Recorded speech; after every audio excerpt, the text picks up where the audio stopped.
Hey guys, it's me Rebecca. So this will be my February wrap up as well, a bit of a discussion of what I'm planning to read in March so far. So yeah, let's get started. We have the first book, which was Annihilation by Jeff Vandermeer, and this is about this expedition to this area called Area X, and this is the 12th expedition. All of the other expeditions have ended in a certain way. I'm just gonna read this synopsis just to give I guess more of an insight on the ways that each expedition ended. So the first expedition returned with reports of a pristine and downing landscape.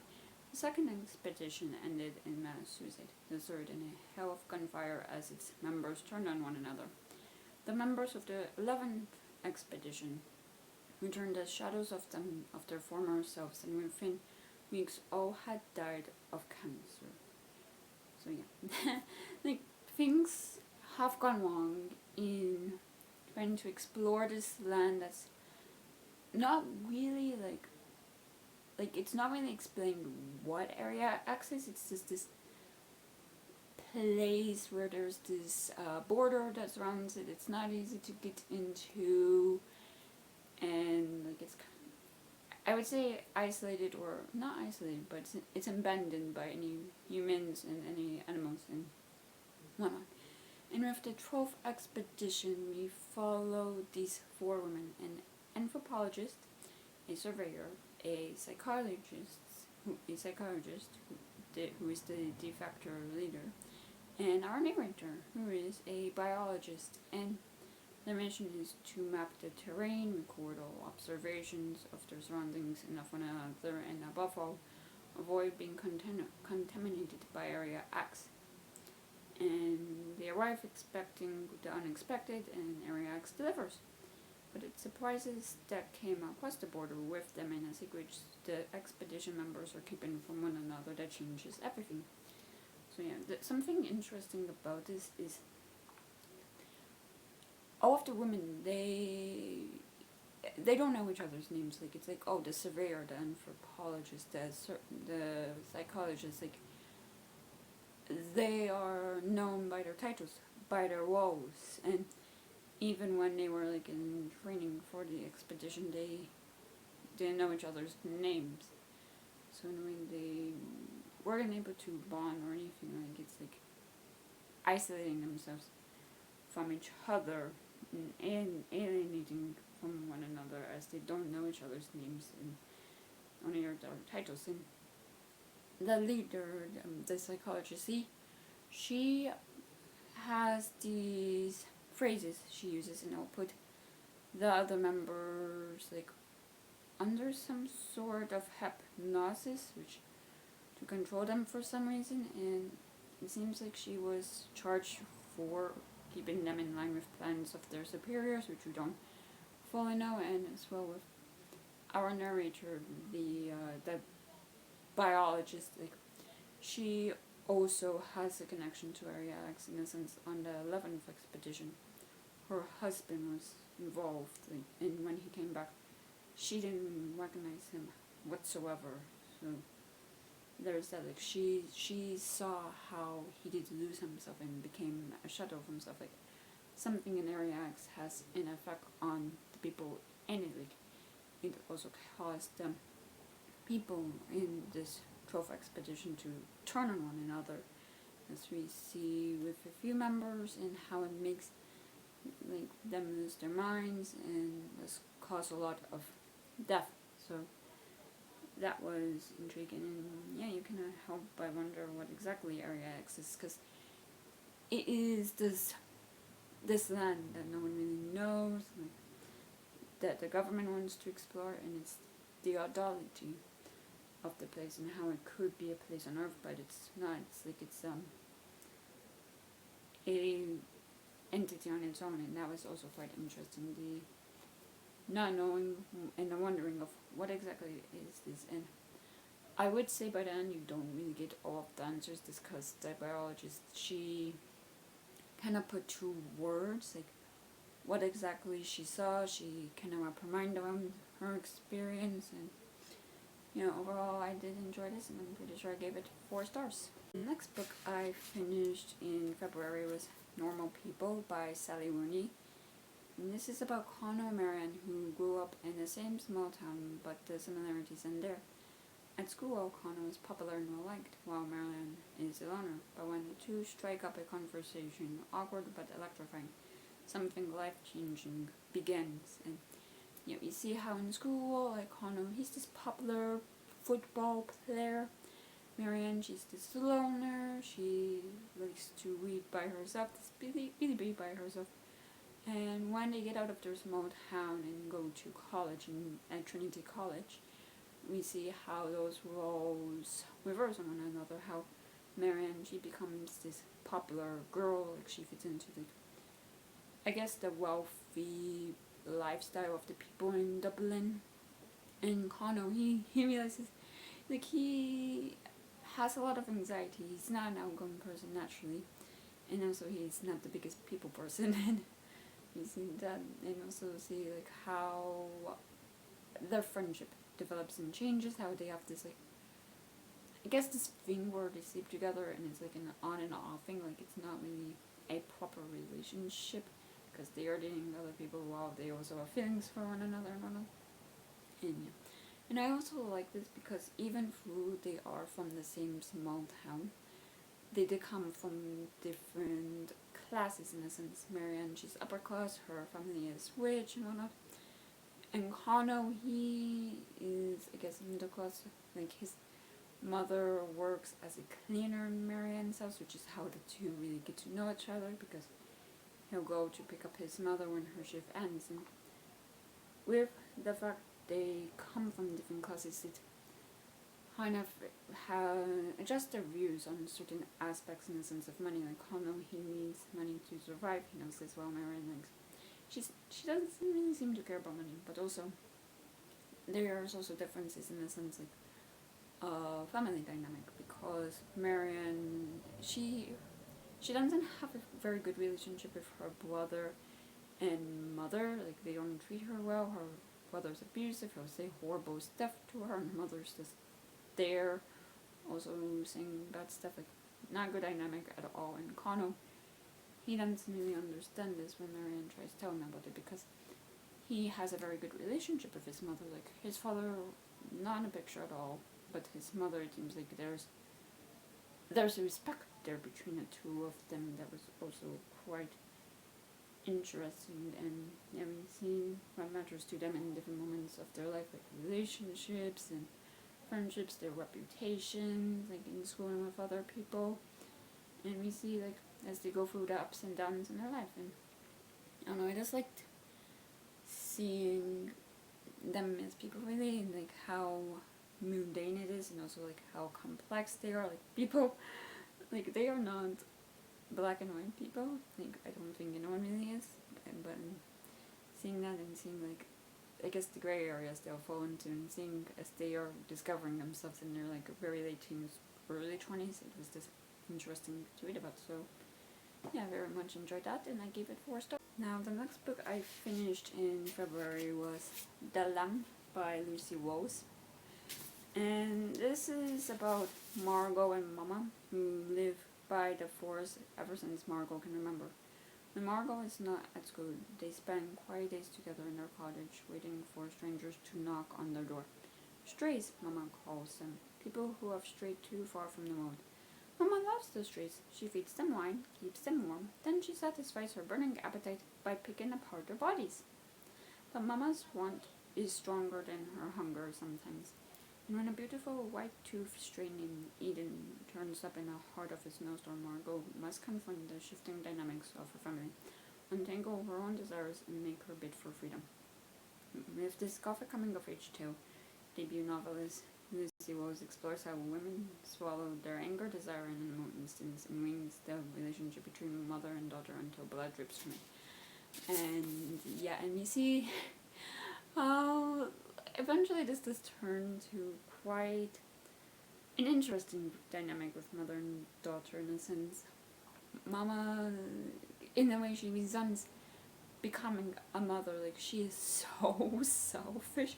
Like, she hates that the way things have changed inside herself because she gave birth to Margot and everything. And we see how Mama, she has this desire, this hunger for human flesh and the desire to find love, and how she does find both, but one desire is also becomes so that it like consumes her, this hunger for human flesh, and how she'll do anything really to keep Eden's love and really keep Eden around. Like, she is afraid of losing Eden after like having a lot of experiences like where she is really satisfied with life. And I do like how the victims were dehumanized. Like, they just, by the words they use for them, strays, and treat them when they're dead.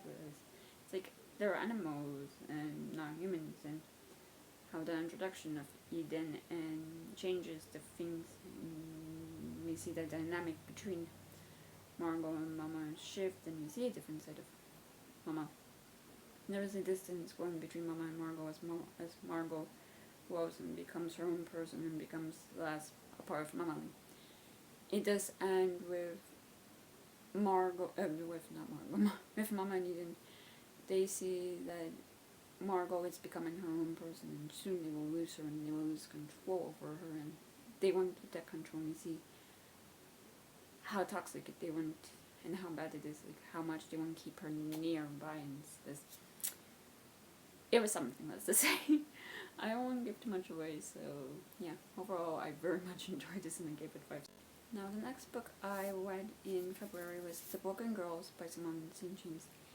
This takes place in 2 timelines. The first is in 2014, when we follow, oh my word, when we follow Fiona, who, she's a journalist, but in 20 years prior, her sister was killed, and she never got over her sister's death. Like, she is trying to figure things out, figure if the person who is imprisoned for her sister's death actually did it, and we learned that the field her sister's body was found in, which is part of this old school called Idaho Hall. The building, the property was bought by this person, this woman, and they want to renovate it and bring the school back to life. And they have students go back to the school, girls go back to the school, because there's a boarding school for girls. And during the renovation, a body is found. And we also follow this other timeline of in 1950s of when a school was when it was open, how it was really for girls who society just wanted to cast aside and forget about it, like girls who that society just deemed as trouble or would cause trouble. And yeah, and we follow these 4 girls who become extremely close, almost like sisters, and here we see how one of them disappears. So, and overall, I did find this to be fine, and there was some stuff in here that was intriguing. There was something in the plot that I felt kind of came out of nowhere. Like, it just felt like it was just dropped there. Like, I wish we saw more of it. Like, we got hints of something going on involving it before it was mentioned. And yeah, and I did like seeing how things have changed societally. Like, people are able to get more resources and whatnot, and yeah, and there is a bit of a ghost story in here that is resolved, and yeah, and overall I just found this to be fine, and I gave it 3 stars. Now the next book I read in February was The Unlucky Ones by Hannah Morrissey. This is an arc that I won in a Goodreads giveaway. It comes out in March, actually. It comes out this month. I'm not sure about the exact date, but this is like, I guess, a follow-up to Hello Transcriber, in a sense.